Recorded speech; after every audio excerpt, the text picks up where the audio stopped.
Bonjour, je vais parler au sujet des droits de femmes aux États-Unis. Il y a beaucoup de choses, mais je discuterai une grande topic et sur ça les trois problèmes. La grande difficulté est que le gouvernement est constitué d'hommes qui décident du sort des femmes, des corps des femmes et de la vie des femmes. Le premier problème est que les femmes gagnaient juste 71 centimes à chaque dollar gagné par les hommes. Il me semble injuste que l'écart salarial soit si grand.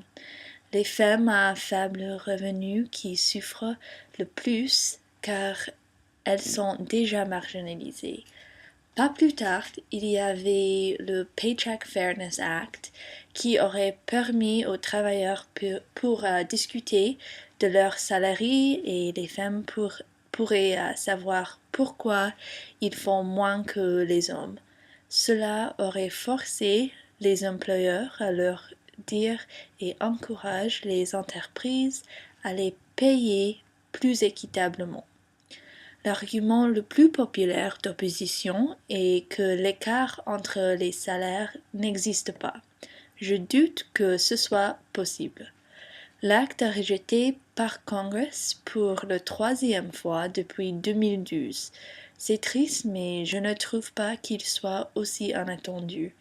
Il y avait un peu moins de 100 ans que les femmes ont obtenu le droit de vote. Il y a des gens encore à commencer dans la vision patriarcale que les femmes ne devraient pas travailler et que leur premier et seul travail devrait être d'élever leur enfant. Mais nous vivons dans un temps où il y a de plus en plus de mères célibataires qui ont une seule option, travailler. Le deuxième problème est au sujet d'avortement et de la contraception. C'est un sujet dont beaucoup de femmes sont intéressées, principalement parce que dans ce cas, les hommes dans le gouvernement font des choix directs des corps de femmes. Dans les deux cas, les arguments eux, contre eux sont religieux. La plupart des membres du Congrès, surtout républicains, qui sont contre eux, sont catholiques. Pour eux, dans le contexte de leur religion, ce serait une abomination d'avoir un avortement ou utiliser des contraceptifs. Je pense qu'on ne peut pas imposer ses croyances sur les autres personnes qui ne croient pas à la même chose. Surtout, il ne faut pas être en mesure d'imposer une loi qu'ils ne peuvent pas faire quelque chose en fonction de leurs croyances simplement parce qu'ils vont à l'opposition de soi-même. Certaines personnes qui n'ont pas l'intention de tomber enceinte savent qu'ils ne peuvent pas donner une bonne vie pour le bébé. Je crois que c'est plus juste d'avoir un avortement ou utiliser le contraceptif avant plutôt que d'avoir un enfant et de la soumettre à une vie de pauvreté et le système d'adoption.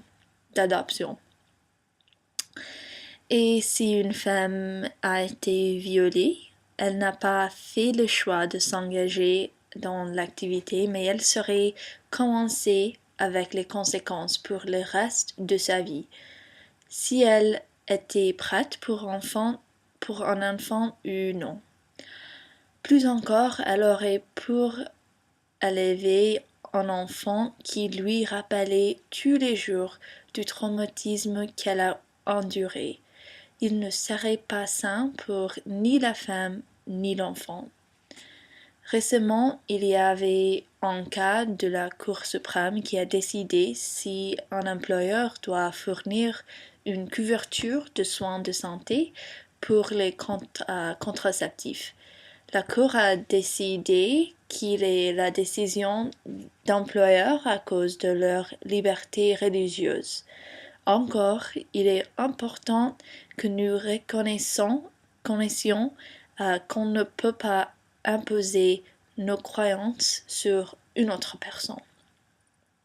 Le troisième et dernier problème que je vais parler est rape culture, ou la banalisation du viol. Il y a une opposition grandissante dans les États-Unis à la façon dont le gouvernement et ses gens parlent du viol des femmes. Le plus gros problème est que la victime est constamment blâmée. Quand une femme a été violée, les premières questions à poser sont ce qu'elle portait. Elle a commencé, peut-être qu'elle le méritait. Notre culture enseigne aux femmes de porter des jupes plus longues pour garder leur boisson au fait et d'être toujours en état d'alerte à la place de l'enseignement des hommes de ne pas violer les femmes. Il n'y a pas de loi qui protège les femmes et en fait, les violeurs sont rarement poursuivis. En moyenne, 283 066 femmes sont victimes d'agressions sexuelles chaque année. Pourtant, seulement environ 20 000 afin à des poursuites. Beaucoup des femmes qui sont assez courageuses pour admettre qu'elles ont été violées sont accusées de mentir. En fin de compte, les femmes ont peur de signaler quelque chose ou dire à personne en raison de la stigmatisation. Voici 5 citations directes des membres du Congrès au sujet du viol. 1. Le viol est comme la météo. Si c'est inévitable, se détendre et l'apprécier. 2. Si c'est un viol légitime, le corps féminin a des moyens de fermer ce truc entièrement. 3.